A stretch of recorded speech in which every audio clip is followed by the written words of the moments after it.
both sides are kind of getting, frustrated, but I know us players are holding our ground. So it should be interesting. At the end of the day, depending on where these negotiations go, like if you give these players what they want, you're going to get all the best players. Therefore, you're going to win. Therefore, your ticket sales are going to be up. Everything's going to be up. But that's what these negotiations are, is finding where that middle is. Yeah. It sucks because it's like how our negotiation, all that, how that's going. It's like we're the laughing stock of sports right now. League negotiations right now are clearly tense. Progress has been slow, and frustration is building on both sides. Players are openly acknowledging that talks haven't moved much, and the tone around the situation is starting to reflect that impatience. One of the more notable voices has been Sophie Cunningham, who hasn't pretended that the current optics look great. She's hinted that things feel stuck and that the way the situation is unfolding publicly isn't helping. When players start expressing irritation, it's not always directed outward at ownership. Sometimes it's about internal strategy, messaging, framing, and how the union is presenting its case. At a certain point, negotiations stop being only about what you're asking for and start becoming about how that ask is perceived. That's where Rebecca Lobo enters the conversation. Lobo isn't known for chasing controversy. When she speaks on league matters, it's usually measured and rooted in long-term perspective. Her point hasn't been that players shouldn't push for more. It's that the language being used could create unintended consequences. She's emphasized that describing high-end financial proposals as a slap in the face risks alienating portions of the public, not because fans oppose better pay, but because perception matters. Once numbers start getting compared to everyday realities, tone becomes critical. In a labor negotiation, public sympathy can be leverage. If that sympathy erodes, leverage often follows. The broader context matters too. The WNBA is experiencing increased... I have herpes. I couldn't see it. I couldn't see it, and then now it's so there. Fuck. So don't kiss me. I will say don't blame it on someone's chapstick. It's okay. I don't care. I don't care, but so you want to know something funny? I'm not kidding. Like, I think the mixture of like the change in, I'm so up in everyone's screen if they're watching this.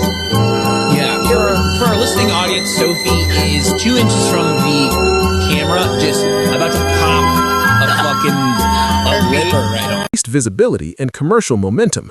Star power has elevated national attention, particularly with the arrival of Caitlin Clark, whose presence has undeniably boosted ratings, ticket demand, and media coverage.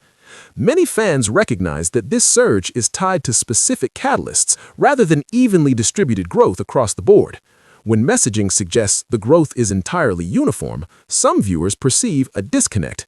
That perception, fair or not, shapes how negotiation rhetoric lands.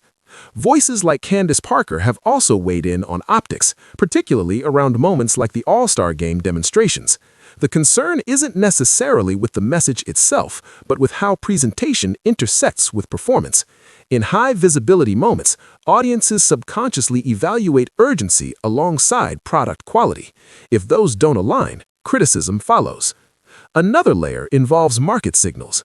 Alternative ventures, such as Unrivaled, are being watched closely. When players suggest they can simply shift elsewhere during a lockout, fans often look to measurable engagement to gauge that claim. Casual audiences typically follow stars, narratives, and momentum, not collective bargaining strategy. Remove the biggest draw, and overall energy can shift quickly. That dynamic doesn't invalidate players' demands, it just complicates how those demands are received. Internally, the union isn't a monolith. There are established stars with significant brand leverage, mid-tier players focused on long-term security, and fringe players fighting for roster stability. A prolonged standoff affects those groups differently. The players with the least financial cushion feel uncertainty first. That's not dramatic, it's structural. Meanwhile, league actions matter as much as public statements. The release of a future season schedule signals confidence and continuity. It reinforces inevitability. Games will happen, campaigns will roll out, and sponsors will activate. Once fans begin planning around that expectation, any disruption becomes highly visible. When Breanna Stewart mentions seeing light at the end of the tunnel, that can signal that numbers are becoming workable, or that both sides recognize the cost of dragging this out. Momentum in sports is fragile. Attention can build for years and dissipate in months if instability dominates headlines. The central issue is not whether players deserve raises. Most observers agree that as revenues grow, compensation structures should evolve. The question is strategic. Does the messaging strengthen the union's hand, or does it create openings for critics? Ownership doesn't need to win the moral argument outright. They only need enough public uncertainty for sympathy to split. Once audiences shift from "pay them more" to "this feels excessive," leverage changes. That shift doesn't require facts to change, only tone. Sponsors and media partners watch carefully. Brands prefer stability. Networks prefer certainty. Prolonged, messy negotiations can slow investment decisions, which affects everyone tied to the ecosystem.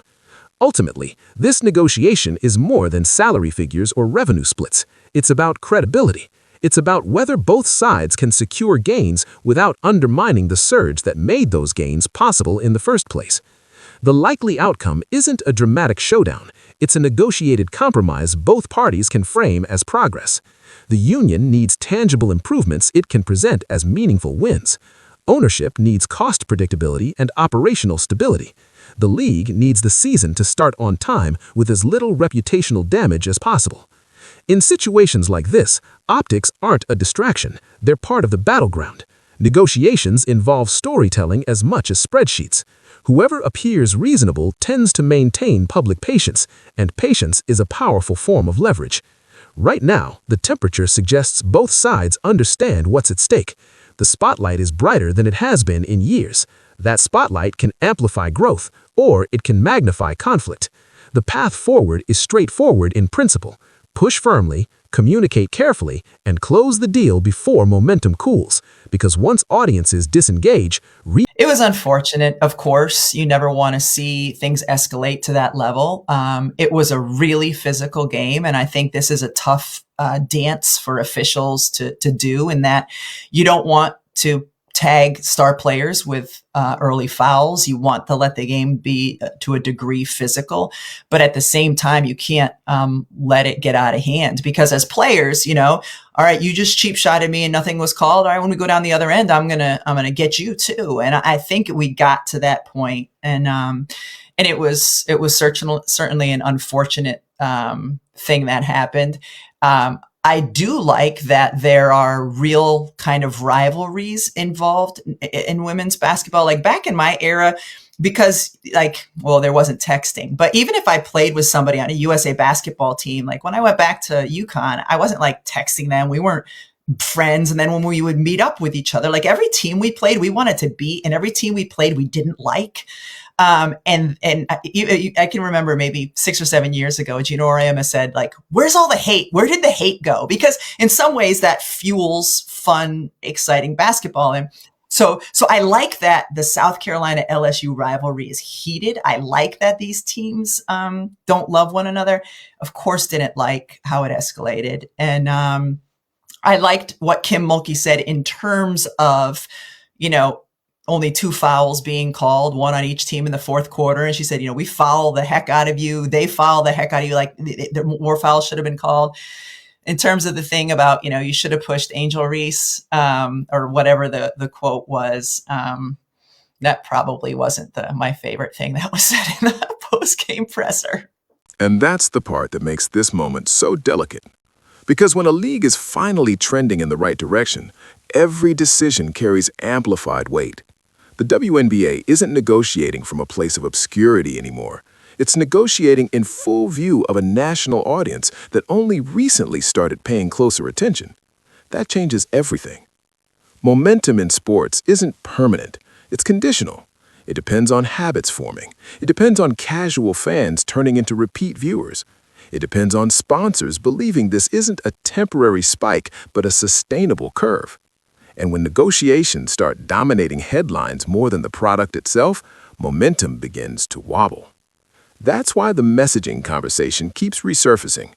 When Rebecca Lobo talks about language, she's not nitpicking phrasing for the sake of decorum. She understands how labor disputes play out in the public arena. The average fan isn't reading financial breakdowns. They're reacting emotionally to tone. They're asking a simple question: who sounds reasonable? And reasonable doesn't mean weak. It means measured. It means aware of context. It means acknowledging growth while arguing for a bigger slice of it. The union's core argument is straightforward. If revenues are rising, compensation structures should rise with them. That's a defensible position in any professional sports league, but the execution matters. If the rhetoric leans too heavily into outrage while the numbers being discussed are already record-setting, some fans feel a disconnect. That disconnect is where leverage quietly erodes. The arrival of Caitlin Clark changed the scale of the conversation. Ratings spiked, arenas filled, national media coverage intensified. That doesn't diminish the impact of other stars, but it does create a measurable catalyst. When fans feel like that catalyst is being minimized in public messaging, resentment builds. Not necessarily toward players, but toward what feels like narrative management. You can respect Aja Wilson and Alyssa Thomas while still acknowledging that viewership trends don't always move uniformly across matchups. The data exists. Fans see it. Pretending otherwise doesn't convince anyone. It just complicates the optics. That's where the union faces a strategic fork in the road. One path is doubling down on hard-line messaging, framing every offer that falls short of transformational change as unacceptable. The other path is calibrating tone while still pushing firmly behind closed doors. Historically, the second path tends to preserve broader public support. Because here's the reality. Most casual fans support better pay in principle. They believe professional athletes in a growing league should benefit from that growth. But those same fans also live in a world where million-dollar figures feel abstract and distant. When high-end offers are described as insulting, comparisons start happening whether anyone intends them to or not. That comparison dynamic isn't fair, but it's predictable. Then there's the internal layer that doesn't get enough attention. A union isn't just its superstars, it's minimum contract players, it's veterans nearing retirement, it's rookies trying to establish themselves. A prolonged lockout doesn't hit every bank account the same way. The longer negotiations drag, the more pressure shifts downward toward the most vulnerable members. That's how labor solidarity gets tested, quietly, not dramatically. Meanwhile, ownership has its own incentives: cost certainty, long-term financial planning, investor confidence. They don't need to dominate the moral narrative, they simply need to avoid looking reckless. If public perception tilts toward the players are asking for too much too fast, ownership gains breathing room. That's the subtext behind concerns about tone.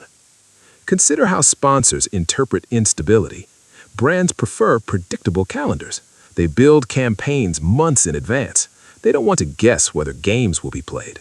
Media partners are similar. Networks allocate promotional bandwidth carefully.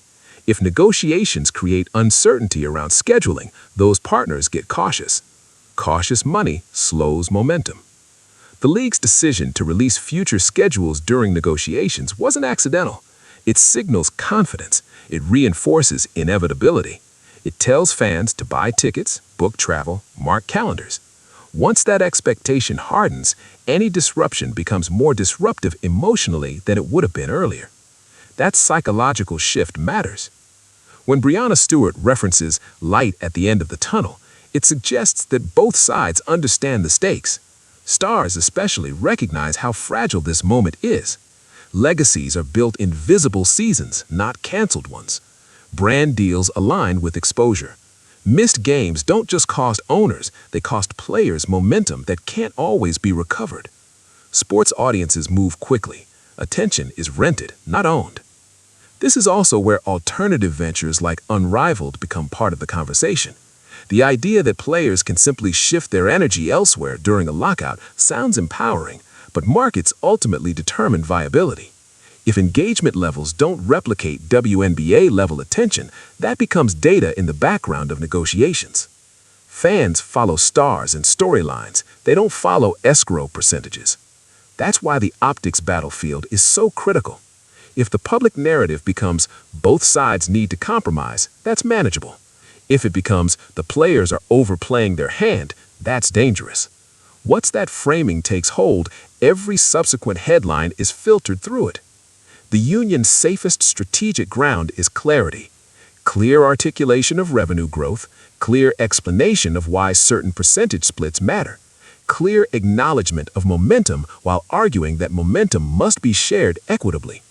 When fans can repeat your argument in one sentence without feeling confused or defensive, you've won the communication battle.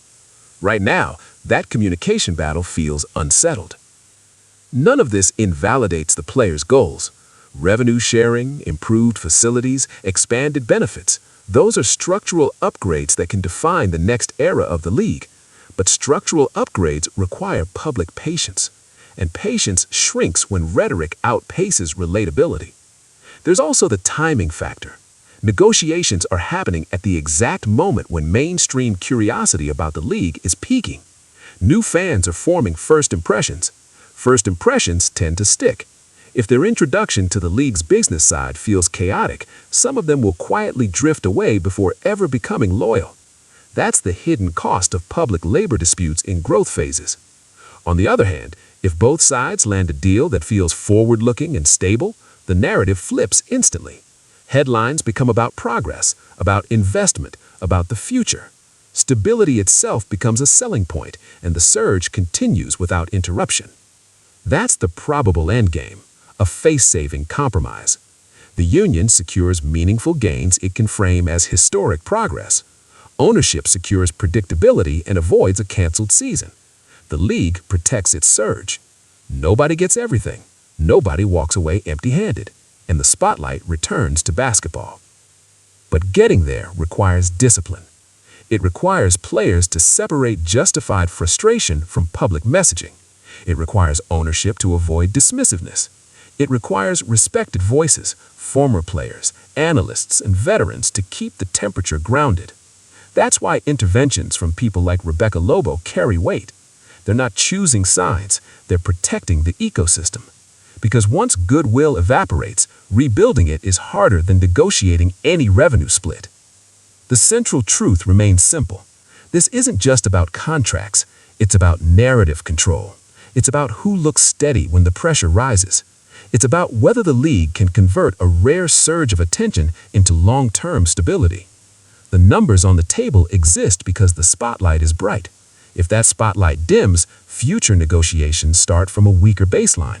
That's the unspoken calculation everyone understands. So the path forward is narrow but clear. Push hard behind closed doors, present unity publicly, avoid language that triggers unnecessary comparisons, close the deal before fatigue sets in. Because if this moment is mishandled, the story won't be about percentages or proposals. It'll be about how a league that finally had momentum allowed internal friction to overshadow progress. And in sports, momentum is everything.